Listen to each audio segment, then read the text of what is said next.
Hi, how you guys doing? My name's Cheryl Lito. I'm a carpenter.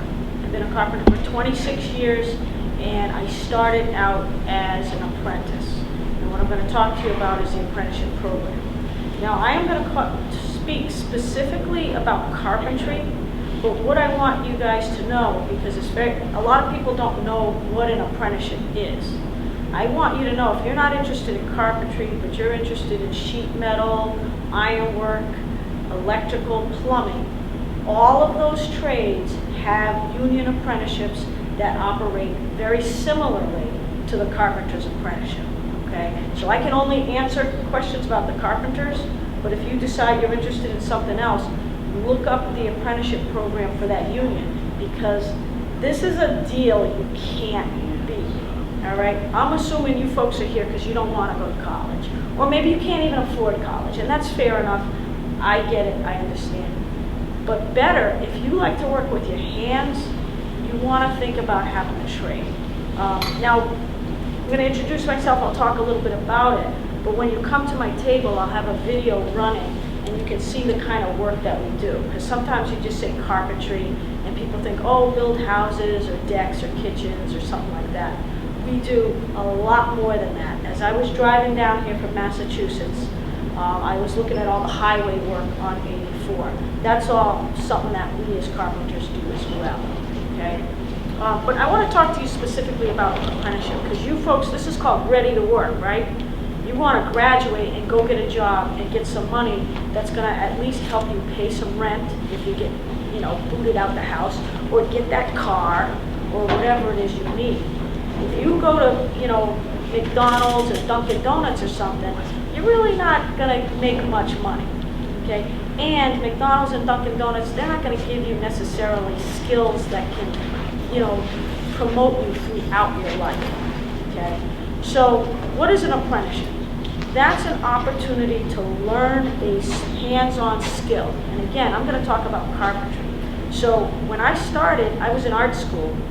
I didn't know anything about hanging sheetrock, about framing walls, putting a building up, constructing a highway, welding. I didn't know any of that. I didn't know how to use a table saw, a router, how to use a chainsaw, right? None of that stuff. How to work with a crane, how to drive a lull. Those are all skills that I had no idea about. But I went through the apprenticeship, and they were able to teach me all of those things. I'm currently an instructor in the apprenticeship, so now it's my job to inspire young guys and gals and get them ready to go out into the workforce. Now, the best thing about the apprenticeship is that you get paid while you're learning. You don't have to pay us any tuition. All union apprenticeships, so again, the carpenters plus the plumbers, ironworkers, whatever, are free. Did you hear that? Free. No tuition. You have to go through the application process, get accepted, and then you start working on a job. And when you're working on a job, you're starting to make some money. How much money? I actually had to text. I'm from Massachusetts. I actually was born and raised in Connecticut, but I've been working out of Massachusetts as a carpenter, so I know all about the Massachusetts rate. And by the way, in Boston, it's $45 an hour for a union carpenter. Here in Connecticut, I believe it's around 30-something. I don't want to say exactly. I would guess maybe 33 bucks, I'm thinking, an hour. All apprentices start out at 50% of whatever the wage is. So if it's, let's say it's 32 bucks an hour, because that's easy math, you can start a job at 16 bucks an hour with no experience, nothing. You don't even need to know how to read the tape.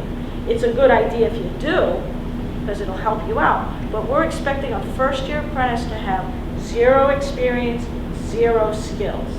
You have to bring your motivation, your interest, you're willing to do whatever it takes to get the job done. And you can start working day one at 16 bucks an hour, and again, don't hold me to that number, but about 16 bucks an hour. And check this out. Every 6 months, you get a 10% raise. Not 10% of $16, 10% of the journeyman scale. So you're looking at $3 an hour raise in 6 months. 6 months from then, another $3. 6 months from then, another $3. It's a 4-year program. By the time you graduate, you're making the 32 or 34, whatever the number is, dollars an hour. And in the 4 years, you've learned enough skills to go out and feel comfortable and confident that you can perform work as a journeyman carpenter. There's all kinds of other benefits to the program. If you do want to go to college, we have partnerships. Up in Massachusetts, we're partnered with one of the greatest, not the greatest, but a very well-known tech school. So if you did want to get a college degree, you could. Down here in Connecticut, some of your local colleges will accept credit. Some of the training that you get through our program, they'll accept that as credit for some of their classes. So you can get some discounts if you do want to go to college. How do you apply? Like, how do you get into the program? Okay, now here in Connecticut, and by the way, I just want to sort of say this, Connecticut has been merged with all of New England. Okay, it used to just be Connecticut training, Massachusetts training, Vermont. We're now all called New England. So we're in a period of flux right now. So currently, the Connecticut intake process is a little different than the rest of New England. Probably by the end of this year, that's going to change and it'll all be uniform. But for you guys currently, you need to contact the training center in Wallingford. Now, if you're interested, when you come up to grab my business card, I'll put the address and the phone number on the back of that business card so you know where to go. But you contact the training center in Wallingford and tell them you're interested in coming in. And they kind of have what we call rolling admissions. So if you happen to call this week, they might say, okay, come in 2 weeks and we'll interview you. You might call 3 months from now and then they'll set you up. So it's kind of no set time. You can just call and they'll tell you when to come in, okay? And do people wash out of the program? They do. They do. Some folks are not prepared to be in construction. Because again, I'm calling it carpentry, but really it's commercial construction. And some folks don't like being outside. Right. Some people can't pass a drug test. So folks, that's real serious. The drug test and being free of drugs is very serious. And so some folks can't handle that. They get drug tested and they end up out. They don't let you come to work high? Nope, they don't let you come to work high. Okay. They don't let you use drugs Right. on the job. A lot of big jobs will screen. So they might say, hey, I got a job for you, show up tomorrow. If you did something last night, you're not going to pass that drug test. So it is very important to be drug free. I noticed the other day in my town, they're building a huge Stop and Shop, and the whole, they got the girders up, I guess that's what they're called, right? Yep. And it looks like they're sheeting it in plywood, which I was surprised about. So that probably is that the kind of work you're talking about? Yes, that is. Okay. Yep. It's a huge job. I mean, Yeah, the actual tons of structural people. steel, if you like structural steel, that would be your iron workers unit. Right. So carpenters don't put up those big beams. But as far as the metal stud framing, or the wooden framing and the plywood, or there's a lot of different materials that go on the outside of a building these Right. days. They all belong to carpenters. So we do metal panels, all kinds of things. Yeah, and feel free to interject with questions, appreciate you putting it out there. What else did I want to talk about? It isn't easy, okay? You do have to show up every day. You do have to show up on time every day. And you have to be on your feet. You notice I'm standing up. It's nice that they gave me chairs, but I'm so used to being on my feet all the time. I cannot teach sitting down. I really can't do anything sitting down because I'm so used to always being on my feet, moving around and being dynamic. If you're not used to moving, or you kind of got that sort of,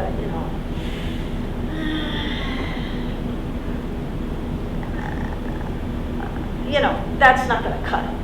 You got to be involved. You got to have that great attitude. You got to, because it's a fast-paced environment. And I know somebody asked if you're allowed to use these.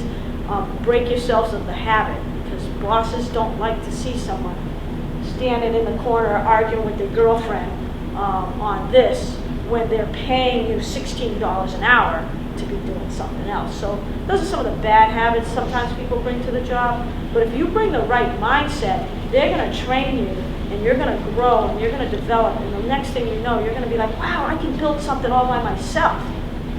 And that's awesome. That's when you feel like Nobody can take away the knowledge and the skills you have. And that really is the heart of an apprenticeship and a trade.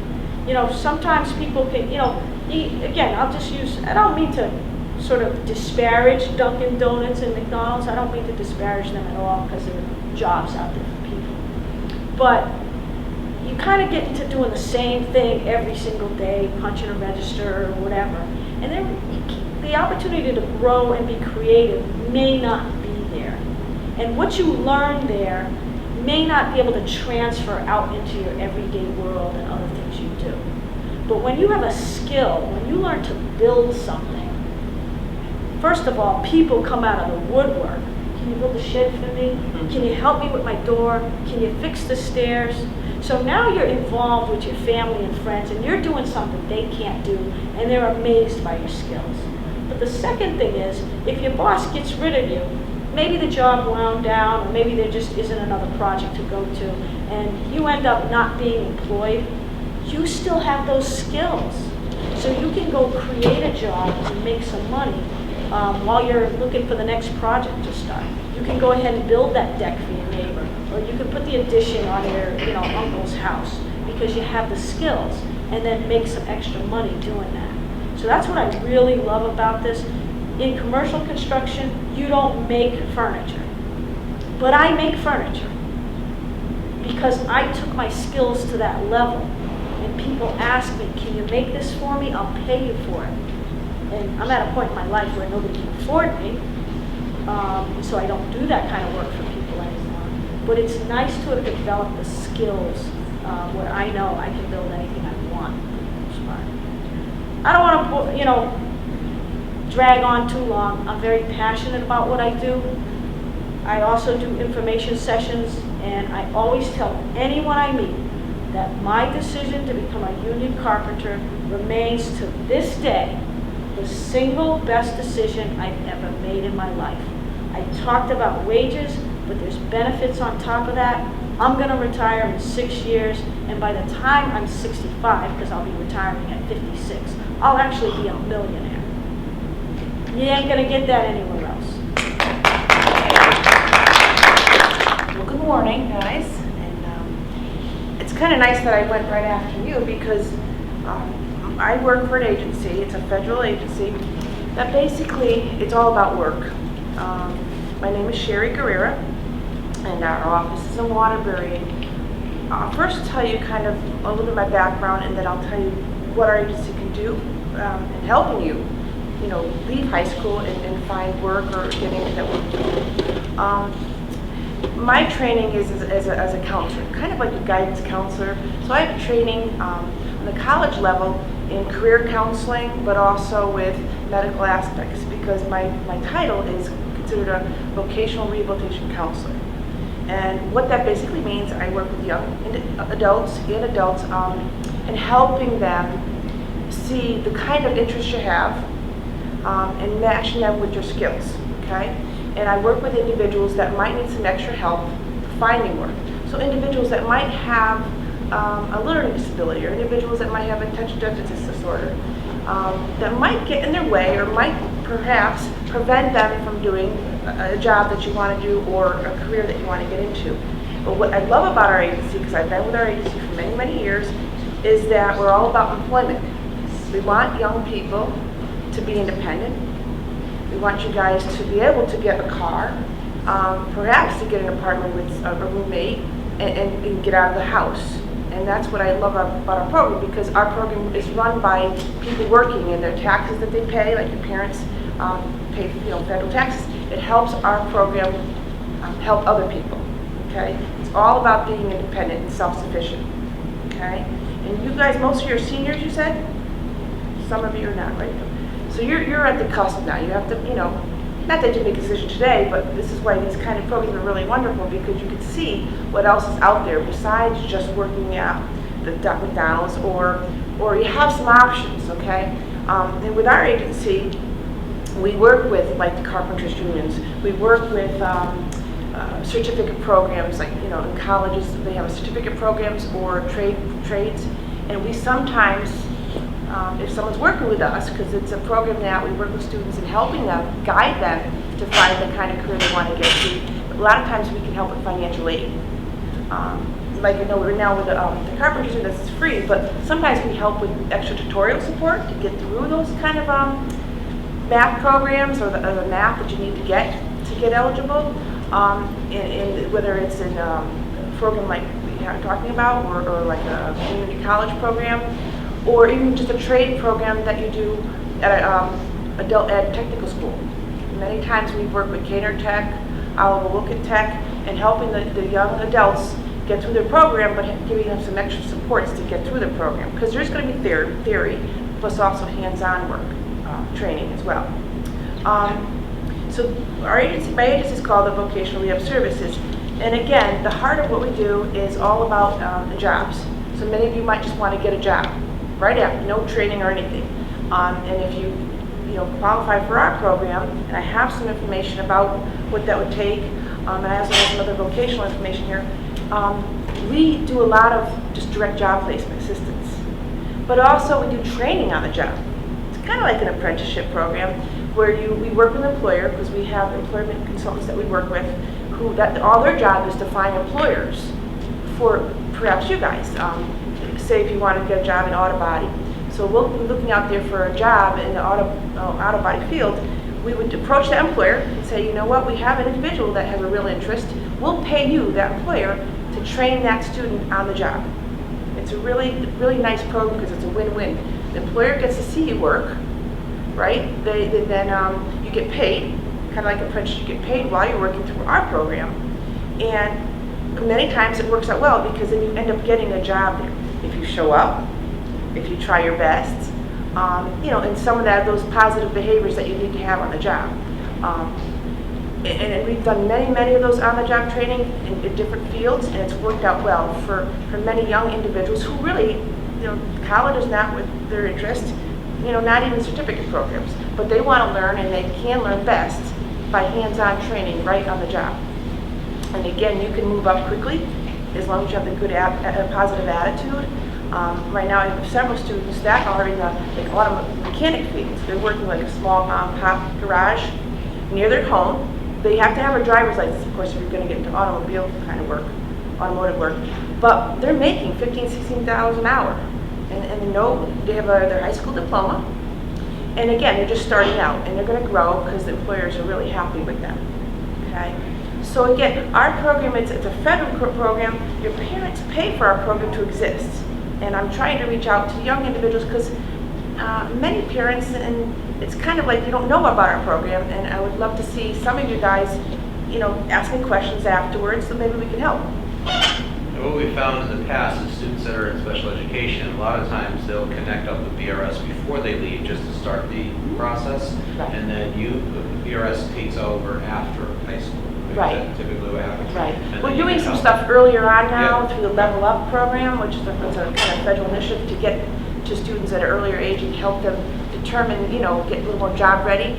But you're exactly right. So before you leave and graduate, try to hook up with us, because then that connection, it's a smoother transition than just being out there on your own after you graduate. Because when you get all the support in high school, you're not going to get that kind of support or guidance when you're out there on your own, like giving job leads, setting up a resume, following through, maybe needing that extra support on the job, because we do quite a bit of that too. Say if you needed some training on the job, not so much training on the job like OJT, but just some training to learn the job, and then that person leaves. We are able to do that with our individuals that we work with. And you wouldn't necessarily get that if you're working on your own or trying to seek out work on your own. Okay? There's other services we do too. Sometimes we help with driver's education, or working on. We've done a couple of students where they just weren't sure if they could drive, and we set it up like simulation driving test to see if you could drive. I know many of you guys already have your permits. It's great, especially out here, right? You need to have your driver's license as best as possible. Okay. But we do try to get involved with you guys earlier on, right before you leave school or even before that, so that you have a connection. And again, we're located in Waterbury, but I do come to the school, and I'm more than willing to come out here if there's several students involved. I'm going to end with that, but what I left up here is, everybody should have your resume. You guys are, but here's like a cheat sheet, resume cheat sheet. So what I always tell my young folks, don't carry your social security card around or number when you're looking for a job. You don't want anyone to take your social security number, right? So this is just like references that you have. You can put a lot of this important information on your for your resume or for when you fill out applications. So see me afterwards and I can answer some questions, or if you have any questions now, maybe I can help you. Okay.